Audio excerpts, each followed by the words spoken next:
Hello mga kaibigan, maligayang pagdating sa aking channel. Asgay Girl sa poster shooting ng serye sa TV na Sandokan.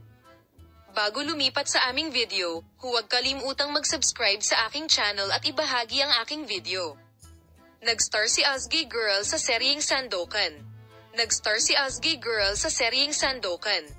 Mabilis na kumalat sa social media ang balita na lumahok si Asgay Girl sa mga test shooting ng serye ng Sandokan. Sisihan Asgay Girl, ang aktibong costume mula sa serye ng Sandokan, ay gumawa ng unang pahayag tungkol sa larawan. Narito kami sa mga pinakabagong balita tungkol sa Asgay Girl at Ken Yaman. Huwag kalimutang panuorin ang aming video hanggang sa dulo upang malaman ang mga detalye ng balita. Bakit nakita si Asgay Girl sa poster shooting ng TV series na Sandokan? Mabilis itong kumalat sa social media. Ang pahayag ay ginawa ni Asgay Girl, na nakasuot ng isang etnikong kasuotan mula sa serye sa TV na Sandokan sa larawan.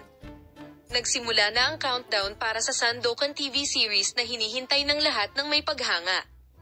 Sabi ni Ken Yaman, may malaking sorpresa para sa mga manonood sa serye, na sa Abril na magsisimula ang shooting. Kaya, sa tingin mo ba ang sorpresang ito ay Asgay Girl? Kinuha ba ang mga larawang ibinahagi ni Asgay Girl para sa Sandokan TV series? Inaasahang magbibigay ng pahayag ang producer ng serye tungkol sa isyong ito sa susunod na linggo at muling pagsasamahin sina Mariana at Sandokan. Inaasahan namin ang pinakabagong balita. Mabilis na kumalat sa social media ang balita na lumahok si Asgay Girl sa poster shooting ng TV series na Sandokan at umabot sa malawak na audience. Lalo na ang paglahok ni Asgay Girl sa mga test shooting at ang kanyang hitsura sa poster ng serye sa isang etnikong kasuotan ay nagpasigla sa mga tagahanga at nakakuha ng malaking atensyon.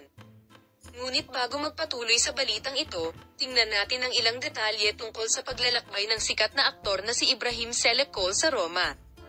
Maraming balita na kasama si Ibrahim Celepcol sa cast ng seryeng Sandokan, kung saan ibinahagi ni Ken Yaman ang nangungunang papel. Gayunpaman, ayon sa impormasyong natanggap, ang dahilan kung bakit si Ibrahim Celepcol ay nasa Roma ay kung hindi siya nakibahagi sa ibang proyekto. Ipapakita namin sa iyo ang bagong balita mula kay Asgay Girl at Ken Yaman. Halam.